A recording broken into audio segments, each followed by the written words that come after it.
dengan eksplorasi lebih lanjut, kita mungkin bisa akan menambah jumlah dari yang 22 tadi. Bisa jadi mungkin, ya saya nggak tahu. Ini yang juga mungkin harus kita lakukan. Apakah memungkinkan misalnya 447 itu bisa kita peroleh, sehingga kemudian kita bisa menguasai dan menjadi salah satu negara yang dalam konteks rantai pasok mineral kritis itu menjadi pemain penting. Tapi yang paling penting adalah sekali lagi mineral kritis bukan cuma sekedar sumber daya cadangan. Itu yang menjadi poin dari sisi kami. Karena yang paling penting adalah bagaimana kemudian mineral kritis ini itu menjadi roda penggerak buat industrialisasi sehingga kita bisa bergerak menjadi negara yang saat ini hanya sekedar sebagai negara penghasil mineral base, tapi kemudian bisa lompat menjadi negara yang bisa memanfaatkan mineral kritis ke arah industri. Jadi pertanyaan saya ke Pak Heri sama Pak Julian, seperti apa sebenarnya strategi dari pemerintah dalam konteks itu? Terima kasih. Baik, terima kasih Pak Mota. Mungkin mau dijawab dulu Pak.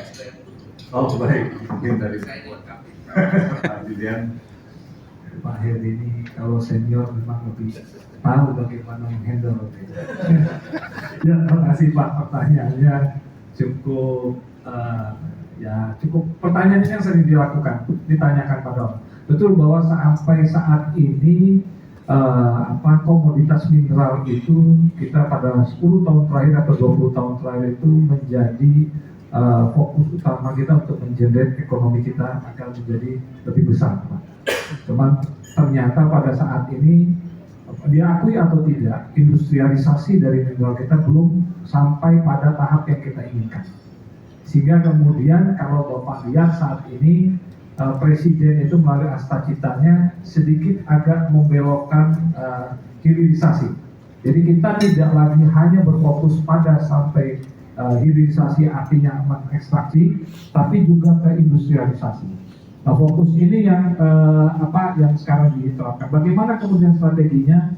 Kalau kita bisa lihat sekarang ini pembentukan dana negara. Kekurangan dari Indonesia adalah bagi kita tidak punya teknologi dan waktu itu kita tidak punya uang. Pembentukan Danantara itu adalah salah satunya adalah bagaimana hilirisasi ini bisa dilakukan tidak hanya sampai ekstraksi, tapi juga ke manufaktur dan fabrikasi, sampai kita menghasilkan barang jadi. Nah, ini yang lagi dikembangkan. Pertama itu adalah bagaimana kita menyusun rantai industri dari setiap mineral itu sampai ke produk jadi, itu yang dilakukan. Yang kedua adalah bagaimana kita mempunyai dana. Nah, itulah kemudian dibentuk Danantara. Tujuannya adalah menyediakan dana agar kita bisa membeli teknologi. Pada kenyataannya proses alih teknologi yang dilakukan itu tidak berjalan. Tidak ada satu negara manapun yang mau memberikan teknologi secara cuma-cuma. Jadi akhirnya kita memutuskan dari hasil kemarin, kebetulan saya masuk Satgas Hilirisasi Pak, adalah bagaimana kita memberi teknologi untuk dibawa ke kita, lalu kita lakukan nanti di situ ATM, Pak. Amati, tiru, modifikasi yang sesuai dengan kita. Nah, itu yang coba dilakukan. Lalu bagaimana kita melakukan sustainability terhadap cadangan dan bagaimana kita melakukan discovery terhadap mineral-mineral yang ada dari mineral kritis yang sudah kita tetapkan, ada 47. Kemarin kami sudah melakukan negosiasi kepada Kementerian Keuangan bagaimana supaya PNBP yang dihasilkan oleh Kementerian SDM itu bisa dimanfaatkan untuk kita melakukan kembali eksplorasi. Karena pada kenyataannya sesuai dengan amanat undang-undang itu sebenarnya tugas pemerintah, eksplorasi sampai sumber daya. Nah, kemarin kita mengajukan cukup besar 30 triliun itu untuk mendorong eksplorasi secara masif. Itu tidak hanya pada mineral, di migas juga. Cuma sampai saat ini mungkin karena memang kebutuhan anggaran di kita cukup besar sehingga mungkin sedikit alot lah negosiasi kita dengan Kementerian Keuangan. Tapi apapun itu kita coba tetap dorong bahwa ini proses eksplorasi tetap kita akan dorong melalui pemerintah. Kami juga sudah mengeluarkan Kepmen terbaru itu terkait dengan penugasan. Bapak Ibu sekalian, sebenarnya tujuannya penugasan itu bagaimana supaya proses discovery terhadap mineral baru dan juga bagaimana kita menjamin pasokan terhadap sumber daya atau jumlah sumber daya kita itu bisa tetap terjaga. Nah, untuk itu kemudian kita buatkan Kepmen penugasan di mana kita membuka peluang kepada swasta untuk dapat ikut serta melakukan eksplorasi untuk menjaga sumber daya kita, terutama untuk mineral-mineral kita yang saat ini sudah diindustrialisasi atau hilirisasi, dan juga kita mencari mineral baru. Demikian Pak, mungkin penjelasan-penjelasan nanti Pak Heri mungkin melengkapi lebih daripada yang saya jelaskan. Silakan Pak. Iya, terima kasih Pak Julian, biasa beliau ini guru saya juga. Terima kasih. Mungkin saya baseline-nya regulasi dunia. Kita suka tidak suka ada Undang-Undang Dasar 45 pasal 33 ayat 3 dan 4. Ayat 4-nya paling tidak di situ disebutkan bertanggung jawab, kemudian berwawasan lingkungan dan seterusnya lah. Pokoknya indah-indah. Pasal 33.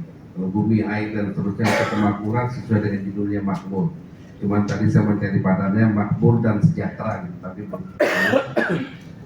paling dasar adalah mungkin gini, undang-undang kemudian terkait undang-undang dasar turun undang-undang 3 dan seterusnya turunannya, termasuk PP-nya. PP di undang-undang 4 juga banyak. Dulu karena undang-undang 4 maka 4 PP.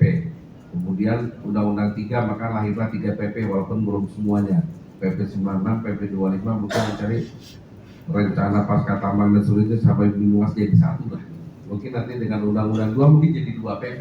Dikalkulasi aja semua poin jadi 2. Tetapi poin paling penting tadi disampaikan oleh Pak Toha, material maju dan seterusnya memang itu menjadi tren. Bahkan sempat kita melihat Cina datang dengan agendanya, Amerika datang dengan agendanya, Arab Saudi datang, semuanya mineral kritis. Oke, di mineral kritis tadi sesuai dengan Kepmen 296 tahun 22, kemudian ada mineral strategis Kepmen 69 tahun 22, bahkan di atasnya ada Kepmen 77 tahun 22 kebijakan mineral nasional. Bahkan ada RPMBN 301 tahun 22 juga, semuanya dibikin kolaborasi ke bagaimana pengelolaan ini bisa efektif. Walaupun sekarang sebetulnya sedang dilakukan mungkin bukan limpahan atau paling tidak kalau bahasa sederhananya silaturahmi dari yang dilakukan oleh Kemenko Marves terkait Perpres tata kelola mineral kritis dan strategis. Kalau kita bilang dulu mungkin ada yang bilang MKS, tapi kita lebih enak bilangnya Minkrista, mineral kritis dan strategis, biar enak gampang. Seperti contoh kami dulu ngurusi tambang rakyat, maka kita bilang Peti Pera. Walaupun ada penyanyi Katy Perry, biar agak mudah mengingatnya. Nah, jadi dalam konteks strategis tadi di dalamnya ada logam tanah jarang yang jumlahnya ada 17 elemen. Tidak mudah juga dari 17 elemen tadi karena rata-rata mineral ikutan semua. Belum ditemukan mungkin ada. Oke, cadangan yttrium misalnya ada di Kalimantan Barat atau bahkan mineral radioaktif ada di Kalimantan Barat atau Sulawesi Barat. Kalau urusannya agak kritis, jarang, berbahaya biasanya di barat, Sulawesi Barat, Kalimantan Barat, ya pokoknya bagian barat. Tapi kalau yang urusannya mudah-mudah biasanya ada di selatan, Sumatera Selatan, Sulawesi Selatan, Kalimantan Selatan, itu yang kira-kira cukup banyak jumlahnya. Berarti biasanya mengikuti dengan karakteristik batuan atau karakteristik budayanya lah gitu. Karena Tuhan pasti memberikan sesuai dengan keinginannya. Gitu. Bahkan terkait dengan mineral kritis tadi yang paling kita kami kemarin menjanjikan kritis strategis setelah digabung ada 21 nih kritis strategis, salah satunya timah misalnya. Timah tidak banyak, hanya di Babel, kemudian mungkin di Kalimantan Barat dikit. Paling tidak timah itu di orang di wilayah yang berbahasa Melayu lah. Coba cek, tidak ada timah di Kalimantan Selatan karena bahasanya beda. Makanya timah itu agak lembek dia, bisa dibentuk lah sesuai dengan keinginan kita. Tetapi yang paling penting kalau kami melihatnya terkait finansial yang disebutkan ada dana antara sekian puluh ribu triliun dan seterusnya. Kalau teknologi, mohon maaf, omong kosong namanya transfer teknologi. Yang ada maling teknologi atau cocokologi, teknologinya apa? Anda punya, datang, welcome. Kami punya sumber daya cadangannya, kita barter aja lah. Finansial mungkin ya kita anggaplah duitnya nggak ada, tapi sumber daya cadangannya ada, kita barter. Seperti apa yang dilakukan Vale, Kita punya nikelnya, Vale welcome. Vale Kanada datang, oke investasi dan seterusnya. Teknologi mungkin juga dari Vale, tapi kita pelan-pelan belajar. Kan belajar ini juga bahasa sederhananya kalau dalam konteks perpustakaan kita nyontek juga gitu. Kalau bahasa sederhana atau bahasa kasarnya nyolong juga gitu. Di sana bagus. Profesor saya pernah bilang, siap Prof, Jerman belajar perlu waktu 30 tahun, 30 years. Oh, Indonesia tidak perlu, cukup 1 tahun saja. Karena apa? Kamu jiplak aja. Ini benar juga ya. Nanti kamu inovasi. Tapi inovasi bisa jalan kalau di Republik ini harus ada regulasinya. Kalau enggak, contoh, mungkin tadi disampaikan Pak Julian, PNKB dalam rangka percepatan ekonomi nasional, maka perlu kecepatan. Oh, regulasinya parameter 12 lalu dibikin jadi 2, salah kita. Padahal untuk percepatan boleh, tapi dibuat dulu regulasinya. Jadi kepentingan Kemenko dalam hal ini bagaimana mengakselerasikan regulasi yang ada menjadi regulasi tunggal kalau bisa, seperti Cipta Kerja dan seterusnya itu dari Kemenko juga. Tapi paling tidak kalau bisa regulasi itu sederhana, simple dan mudah dilakukan dan mudah untuk diawasi. Semuanya dalam rangka untuk meningkatkan penerimaan negara. Terima kasih. Terima kasih Pak Eri.